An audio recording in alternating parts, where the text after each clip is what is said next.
tech is always at the forefront of anything we talk about. It's regulation, it's disruption, are you doing the right things? What's the mood like at the moment? Do you feel like Facebook is actually doing enough to counter all the criticism that we've had over the last 18 months?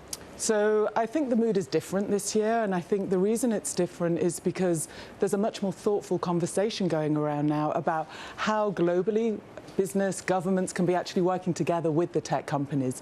I also think there's an acknowledgement of the investments that Facebook has been making across so many different areas that, we've had a lot of scrutiny, and sometimes in the past that scrutiny has been deserved, and so I think it's been good. There's also been a lot around economic impact. What is the economic impact of the tech companies? And actually there's been a lot of welcome positive reception to that. So there was a research survey just come out, a report by Copenhagen Economics, specifically looking at Facebook, something that we commissioned. And it talked about the fact that in Europe, we can actually see that through small businesses, the 25 million small businesses that are actually out there utilizing our platforms, that it's been responsible for generating over 200 billion sales in the last year, which when the economics kind of look at that and model that out, that's over 3 million jobs that have been created.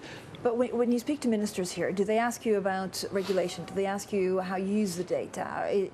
Do they ask you actually what your purpose is if you're a force for good that you were just mentioning? Yeah, we have a lot of conversations about regulation. And if you remember, that's something that Mark Zuckerberg's been calling for a long time now, about how we can work with governments around the world, as we have been doing with a number of different governments around the world, actually looking at the different areas of regulation. But also, let's be very clear, we already have regulation. Right, GDPR. About. How has that changed Facebook? Well, one of the things that we did, it's actually changed us a lot, because we actually put in a whole new process in terms of making sure that people were aware of the information that was being collected from them, who they were sharing it with, giving them options as to what they wanted to do. And actually that's something that we're continuing to evolve with as well. And we didn't just do it in Europe, where it was actually regulated. We thought it was very considered and useful way of thinking about things. So we actually rolled a lot of that out around the world as well. We're in a political election year, really around the world, but mainly in the US. Has Facebook really changed the ways that some of these things get pushed around? Yeah, definitely. I would say we've changed fundamentally in the way that we approach elections. And thinking back to that 2016 election, the threats then were very different to what we understand and could have imagined even back then. It wasn't just us that missed it. Governments around the world missed it, intelligence agencies around the world missed that sort of threat. But what we've done is, by the investments that we've made, we've actually had, since then, probably over 100 different elections around the world. And every time we're increasing the scrutiny that we place on, the safety that we're placing on. And so come this 2020 election, it will feel very different. And the reason being is the things that we've introduced. So we've introduced the fact that political parties have to be kind of checked with us and authorized with us, that the fact that when ads run from political parties, that it actually says that it's paid for by that political party, and then all those ads go and sit in an ads library, and actually then you can go and have a look, anybody can go and look and actually see the different messages that the different parties are putting out. How can we be so sure that actually there's no manipulation, interference from another side that we haven't figured out yet? Yeah, so one of the other things that we are looking at, and we're not just waiting for elections anymore for this, we're looking at patterns of inauthentic behavior that are coming from big networks. And again, back in 2016, we took down none. In the last year, we took down 50, and we report all the time when we see these different networks out there. But we stay ever vigilant. We know it's kind of a race to make sure that when we kind of feel that we've kind of got better control, that there's other things that could happen. So we're very alert to the risks that could be there. What's the potential for ads on WhatsApp?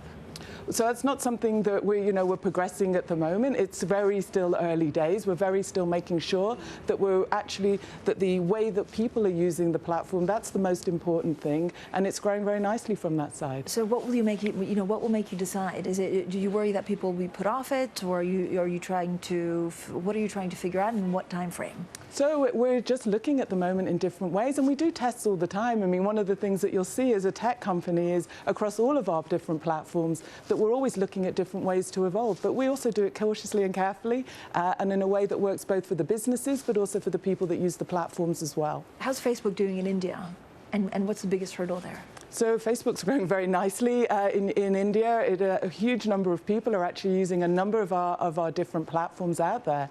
And actually, one of the things that I'm often asked is, what's different about country X versus country Y? on the whole, countries are pretty similar in terms because people are similar. People want to connect with their families, their friends. Businesses want to connect with the people that matter to them. And, you know, we have 140 million businesses around the world that are using our services now.